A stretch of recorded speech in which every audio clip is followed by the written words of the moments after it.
Are you ready? Broadcasting live from the Randy Wise Buick GMC studios in Flint, Michigan, this is In the DJ Booth, sponsored by Planet Fitness with Nikki Koliopoulos and Sarah Mertz. Oh my gosh, okay. How could we ever top that? I'm clipping that every time now. We have to clip it and use it. So, all right. As you may have guessed, our guest today is DJ Spins. Thank you for being here. Thanks for having me. Yeah. So we know you also, you might recognize the name as the sponsor for CK105.5's 4 at 4, which countdowns the top 4 songs of the day, Monday through Friday, 4 o'clock during Dallas Jade's show. So that's how people may know you, but we're going to get to know you a little bit better. All right. Oh, yeah. So what is you? So we've talked about this before, Sarah. Yes. We got into this because we have these musical memories, these formative experiences. Why did you start getting into DJing, or what drew you to music? That's a good question. I mean, overall, I was very influenced by my dad. Mm-hmm. My dad was, I don't want to date myself, but in the late 80s, early 90s, my dad, I can remember when we got the first really nice carousel CD player. Yeah. And we would always go weekly to go get the new stuff. Mm-hmm. So that is essentially the seed of where everything started. And truthfully, my mom and my dad were big influences on, because I do vinyl records mostly as much as I can. But they were a big influence essentially on the stuff that I always try to put into my sets, no matter what it is. Mm-hmm. But it's very universal. But yeah, Dad was a big influence because music was always on. Yeah. And then specifically for DJing, so I used to, for many years, I was living in New York City, acting and all of those things. That's why I went out there. But to make ends meet, I did catering, right? So I did a ton of catering work, kind of worked my way up to management, but there was this one event specifically, it was a wedding, and for the cocktail hour, they had a DJ who had and it's New York City, so you can't take things I bring to events easily, but he had one crate of B-side vinyl records and one turntable, and I was the bartender at that event, and I was just that is super cool, and I essentially put it on my bucket list. Yeah. And then when I decided to move back, I got a teaching job at IAF, International Academy of Flint, shout out to the Phoenix, and I had extra money, and this was great timing because right before COVID hit, I didn't, none of us knew what was going to happen. Yeah. So I had purchased for Christmas, my big thing was I wanted a record player, and I bought myself some records at Media Reload, and then had all those. COVID hit and we realized things were going to close, so I went and bought a second turntable and a mixer, and unfortunately the music classes, because I taught K through 12 music, I had to make videos and put those on the platform, but in my free time I would set my stuff up and I just learned all the basics. So That's essentially where that came from, the bucket list, and then the free time of COVID and the extra money from teaching that I had. And then it just took off.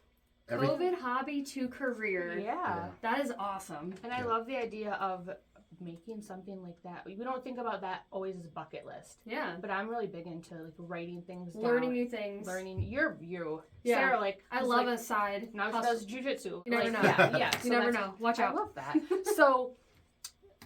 So you've had a lot of different DJ experiences now since that first thing, a lot of different events. How do you keep the vibes up at a party? Are they different room to room? Do you have to read it on the fly? What's that like?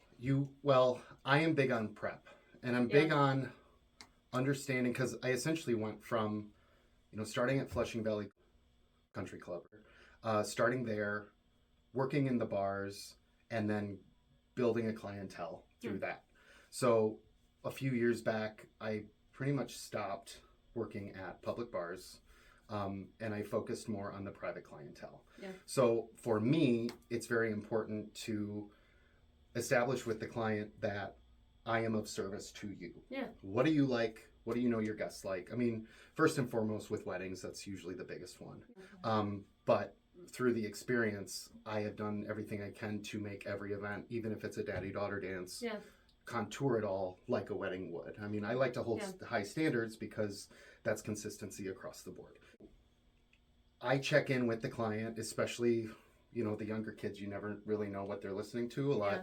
Depending on the demographics and the areas, they're listening to a lot of underground stuff that you can only get on YouTube, especially if it needs to be censored. So that's kind of at the forefront of my mind right now. Yeah. But understanding how they want to be celebrated, and many people are very different with the things that the vibes and environments they want to create. Yeah.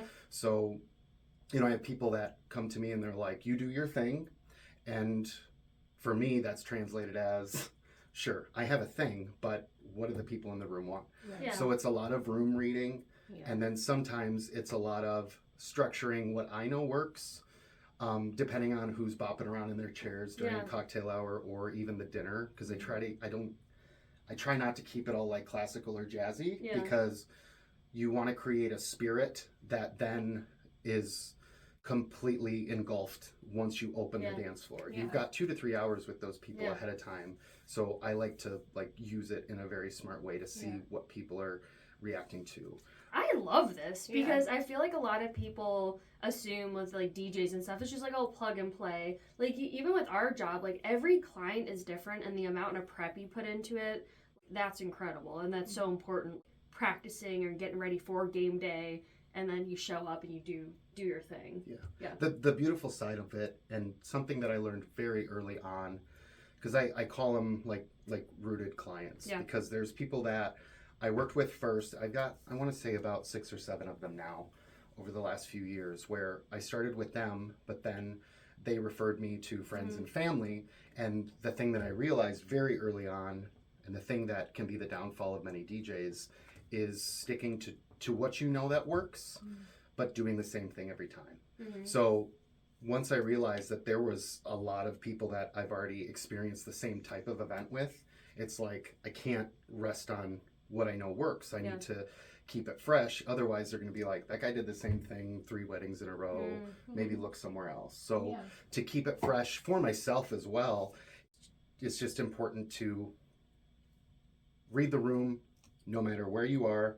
You can't rest on what you know, and you have to continuously practice. So those little like tree clients, they taught me a lot very early on, and many years later now, that's helped me be more consistent across the board, keeping the room engaged even when things go wrong or you Yeah. have to stretch time. But then also overall, just it's like, wow, we were with that guy 2 weeks ago Yeah. at our friend's wedding, and now he's doing totally different stuff. Yeah. But it's all similar in the playfulness and the fun. I can only imagine too, like just seeing how passionate you are when you're talking about it. Like I'm sure it just translates like 1,000% over Yeah. to when you're doing the thing. Like You can feel it at the event. Yeah, cool. absolutely. You talked about this a little bit already about how music has changed, but at one time it would have been easy. There are probably the top songs in different categories, and now there's a lot of different music. Even gets to the radio station in a different way. You hear things on TikTok first, Mhm. where it used to be like you've maybe heard it on the radio station first. Have you noticed since you started any changes in music? Is it harder to customize, or like are there some things that like if they have a good beat, they have a good beat? That's a good question. One thing that is currently on my mind right now. I went to the movies yesterday, like all day, and the Four Non-Blonde song. Oh yeah. It was in the trailer for Street Fighter, and then it was in Ooh. Masters of the Universe. Mm. I thought it was interesting that song was in both of those. So I think that TikTok and social media is a big component of bringing old things back. Yeah. Even at Mic Drops and Mimosas, that's a great sing-along song, but that was something that was requested heavily a few weeks ago when I did I that. missed that, so that's like Yeah. a little bit. So did I. A little bit salt in the wound. Sarah and I talked about that. We're like, I was so pumped, and then I had to know. go out of We town. hope And I you was do like, it oh again. my god, yeah. We're doing it in July and September. So, July. yeah. Oh my- September. Redwood Steakhouse, go to their website. Sequoia Lounge. Their Wow. remodeling is really nice too. Oh. Yeah. Like that room is awesome. Shout out to Lachelle Promenchinkle. He's The over at brunch. the Sequoia Lounge. Yeah. Yeah. I love some of these things. Like they're not a client. We didn't talk about this ahead of No. time. They're just the stuff that we Yeah. do and we like to do. So, speaking of the stuff that we care about and like to do, you actually are really heavily involved in a lot of nonprofits and community events.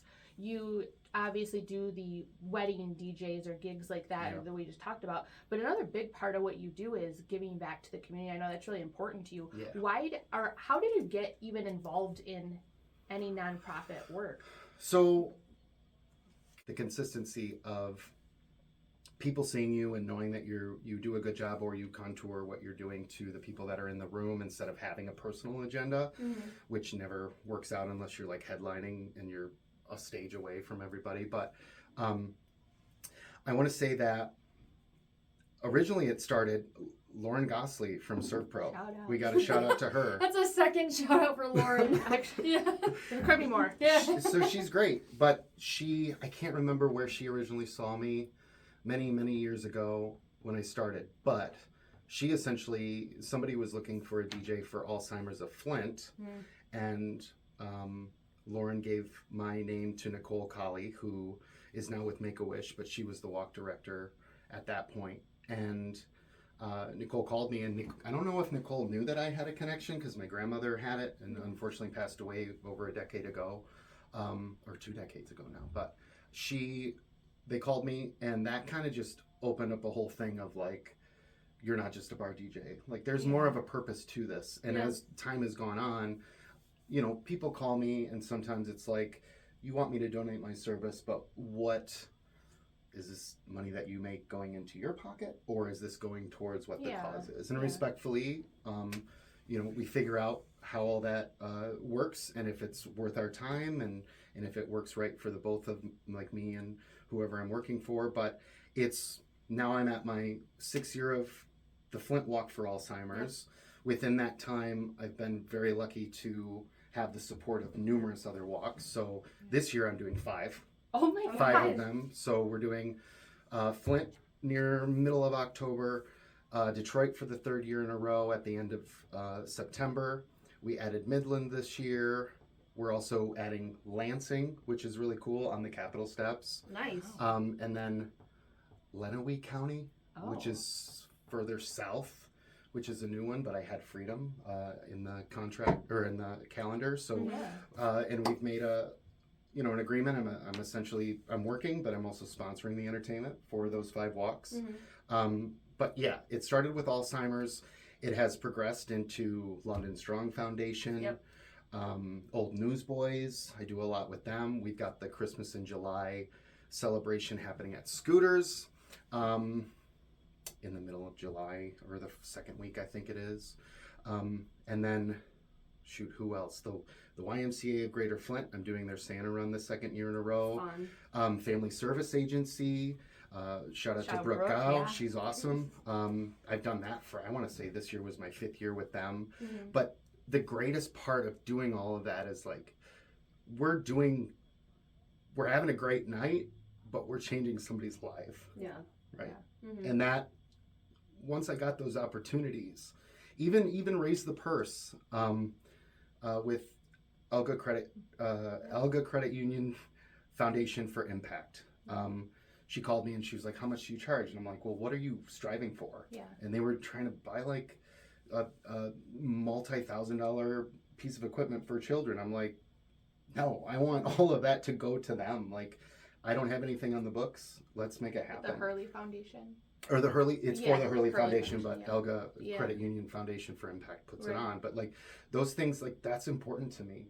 It's not about money. Like, those things, especially with London Strong, you can shout out to Thomas Smith Heart Foundation as well, or Memorial Foundation. They John Binkowski, he just put on a golf outing on Saturday for them, and I stopped by, and Mr. Smith was showing me all this stuff and telling me about their past and all the people that they've saved and all the people that come back to them, and they're grateful. They're going down to Alabama, the university, to put on a seminar about that, because a girl that ended up going to school there, they helped one of their AEDs helped save her life. So it's so fulfilling. Fills your cup. Talking with Mr. Smith the other day, it's phenomenal. And even with London Strong too, like, when you're dealing with life or death moments, and knowing that, you know, sponsoring something goes towards the purchase of a new AED, and that's because of Saturday, that's at the front of my mind. But Like those things are really important. And the research with Alzheimer's too, like going to Lansing the last few years for Advocacy Day, talking to our representatives, and trying to get funding, like all of those things it just goes so much further than you really think.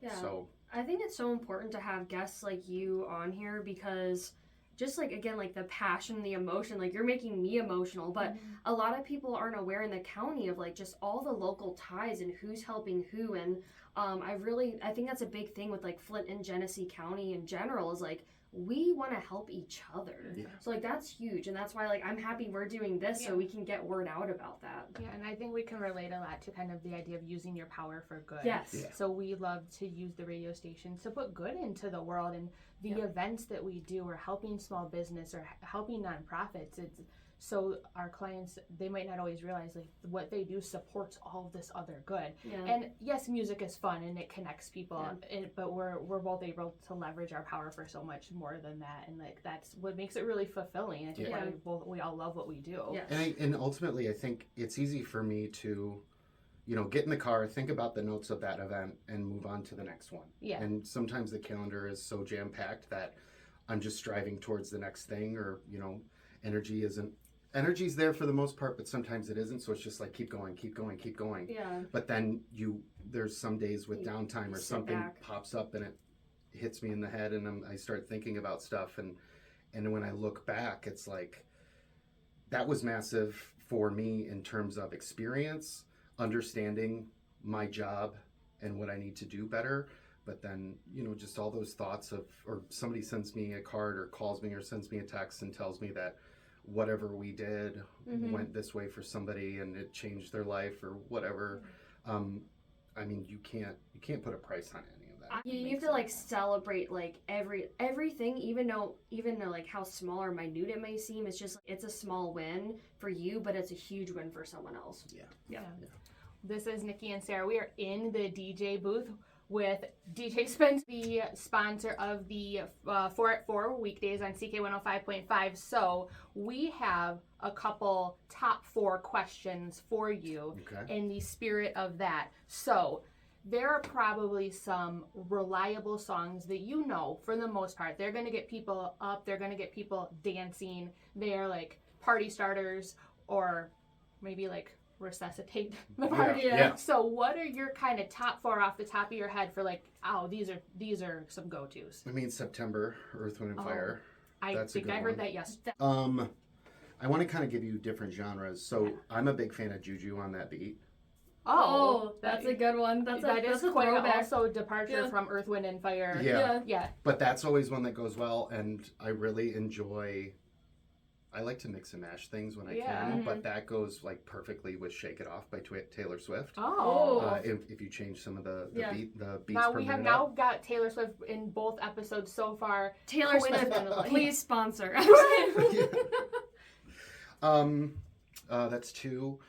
Who else do we have? Man, that's a really good question. And then talking about all that heavy stuff before, I've got a lot on my mind. So let's go with.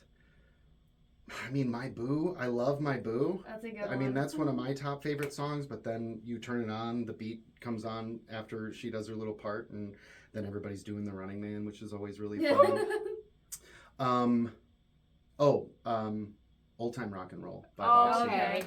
That you can't beat that. So if you had said, guess 100 songs that he's about to say right now, I maybe would have made it to September. Maybe. But that was diverse and eclectic, and I'm impressed. That was good. So bringing it to a little more current, like some stuff you might hear on the 4 at 4. So what are some new artists or artists you're excited by, maybe that came out in the last year or two, that you're like, I think that I love this song, or I think they're one to watch? Do you have anybody you want to... I mean, Ella Langley, for sure. Yeah. I've listened to Choose in Texas like a million times. What a cool crossover. It's on country radio. It's on Top 40. But then the You Look Like You Love Me, is that what it's called? Yeah, with Riley Green. Yeah, that I just did a wedding on Saturday, and that brought everybody out. That's kind of one that isn't always kind of like broadcast out there, but that's a big hit for a lot That kind of of brings people. back to like old, like 90s country, how it's just like you're voicing like a story. It's not just singing, like they're talking, singing in a way. Yeah. Mhm. Yeah, it's a cool. Sarah and I were talking about that a little bit. It feels a little like emo girl summer Yeah. with some of the artists that are coming. Like some of the girls, it's Oh my gosh, it's story. like my 7th grade year. yeah, yes. I mean, what's her name? Larson. Is it Zara Larson? Zara Yeah, Larson. yeah. She's huge. Yeah. The Lush Life, that's a big song for sure. But then Olivia Rodrigo, she's got that new one out. I can't Yeah. remember what it's called. Mm-hmm. But it's almost like that song when I first heard it, and some of the newer Taylor Swift as well. It's almost like there's like 3 or 4 different songs in one song. It's so funny you say that though, because I was just reading something, it was like on Facebook, and how they were talking about like Ella Langley's like album color and like the flower field being like a new iconic thing. And then Taylor Swift just recently did the same thing. And then Olivia Rodrigo, they're all just laying in flowers. I'm like, everyone's just on the same vibe. Yeah, just supporting pollinators. It's important. Hashtag pollination. Right. I love that. What a great message. I cannot. So speaking kind of like the emo girl summer, have you seen those challenges recently where there's a phrase and then you have to say it in 4 different ways? Like say the phrase happy. Okay, well, Like supportive. algorithms excited. are different, Yeah. but that made us think of maybe we should have you pick a song that fits different emotions. Okay. So Yeah. Okay. what is, if you're like, I want to cry in my car, or what is what is my like just like goodness. a great sad song? If I need to cry, I need to feel my feelings in this way. I would probably go to Adele in some way. Oh. Classic. I can't think of one specifically. Turning Tables. Yeah, that's a good one. Probably. There's Chasing Pavement. Chasing Pavement. That's a good one. There's on that. Oh shoot, the one where Turning Tables is on that album. I feel like there's a few that many years ago I would turn on if I wanted a good cry. But Fire in the Rain. yeah. But you just feel things when she's like, you feel the anger, you feel the Yeah. that's a great one. So as it's a kickoff to summer, we're in the 105 days of summer on CK 105.5. What is, either for this upcoming summer or just any summer, what is like, some songs just make you feel like summertime, like Paul Oakenfold's Starry Eyed Surprise Oh, that's always a good feels one. like summer to Ooh. me. What's a song that feels like summer to you? That's a good one. I'm gonna change this up. Best of What's Around by Dave Matthews. That's not current, I Oh. know, but No, that's still a vibe. like I talked about at the very beginning, there was a few summers actually where my dad was just blasting Under Yeah. the Table and Dreaming. Yep. And that brings me back to like summer. Something more current. Yeah. Probably Somber. I feel like Somber is Yeah, like that's a good really one. awesome. Yeah. That's the cool thing about music though, is like just like it literally brings like memories back to you. There's that, like, once you get on the lake though or out on the water, Oh yeah. I feel like country's the way to 90s go. country. Yeah. Alan Jackson, sign me up. That's your like Immediately sign me up. your artist when you're out in the water. Oh my gosh, yeah. Yep. I mean, I don't really go outside because I'm an indoor cat, but I can appreciate Indoor the cat. I can Black appreciate- cat energy. But so this is kind of the other side of the coin for the sad song. Do you have one where you're like, I want to rage right now? Ooh, I a Rage cannot- Bait Oh, song. I mean, play on words, but Rage Against the Machine. Yeah. Yeah. Slipknot. Limp Oh. It's like Limp Limp Bizkit. Bizkit for sure. I told Sarah earlier, Foo Fighters. Like if I'm listening Oh, to Foo yeah. Fighters, I'm like mad at somebody. Yeah, yeah. Probably. Okay, good to know. I think I heard that coming from Ralphus the other day. I'm just kidding. But it's good. It just is because you like then you're just in the music, and then Yeah. the music can like feel it for you, kind of. And, There's a lot of like EDM dubstep though, Ooh. and that's not really on par with CK 105. But like Some funky Knife Party is bangers. really cool. Oh. Knife Party. Knife Party. We shout probably will out. not I'm looking that up. Boss Mode. That's a good one. That's not Okay. necessarily angry, but that's definitely something to like get you going. Yeah. All right. Oh, speaking of get you going, so Sarah is working on her fitness, right? And, Planet Fitness. but so she was talking about I need some songs for her playlist, to, like Oh, really yeah. like get her workout going. Yeah. You got like you got a pump up song. See, I pump up songs. There's a bunch, but when I work out, I like to do DJ mixes, like EDM DJ mixes. Oh. This is a big throwback, but Girl Talk, because I Ooh. feel like when you're running, especially, it's easy to get board. Oh yeah. So you kind of need that more club style quick mix. Yeah. Girl Talk is great for that. Okay. And especially, I've got bad ADHD. So I'm Me too. literally like running and I'm thinking like, I can't do this anymore. But Yeah. like to get past that mentally, Yeah. it's like the more different things that come in, the more Oh. distracted I am. Okay. So like I would go Good with tip. Girl Talk, which essentially that guy's albums are like full mixes. They are Okay. individual songs, Good but to know. there's so much You're in gonna it. try that at Planet Fitness. I sometime? I was like there Friday and like Thursday, Friday, or Friday, Saturday, and like I love the Creed movies, Rocky. Like I've been watching them, and the one song, it's "Last Breath" by Future. Okay. That's a good one, but also Lil Wayne 6 Foot 7 Foot. That is my jam. Yeah. It actually came out at Jiu-Jitsu on Sunday, and I stopped. I was like, "Oh my god!" And they're like, "Sarah," I'm like, "You don't know." And then also though, like CCR, I do love me some CCR. Yeah. Okay. Long Cool Woman. I don't Oh, know. yes. There's something about like putting that on and then walking out of the locker room. I'm like, let's get this done. Yeah. Yeah. Yes. This was a very diverse sampling of song recs Yeah. here. I love that. So if you have a bucket list where you're like, I think I wanna try this thing, jujitsu, be a Jiu-Jitsu. DJ, make a bucket list, do it. If you think I want to get involved in a nonprofit, do it. Like maybe just do one thing today, even if it's like let me go through my dressings in my fridge and just clear them out. 'Cause Get God the only- Nikki did that out. for sure. Nikki did that for oh sure. yeah, no, that was just a random example. All right, so DJ Spins, thank you for being here today in the DJ booth. Thank you. If people want to find out some events that you're going to be at or want to know more about your services, how can they find that? There is, I've got a website, www.djspins.com. There's all sorts of stuff about services, upcoming events. There's a Top 4 at 4 tab. Ooh. There's also some fun things. You can answer some questions about your favorite songs from certain artists for mic drops and mimosas. Okay. But yeah, if you have any more questions about anything, you can always call me or send me an email. Thanks again for being here. We'll see you next time in the DJ booth. Thanks, guys. Bye.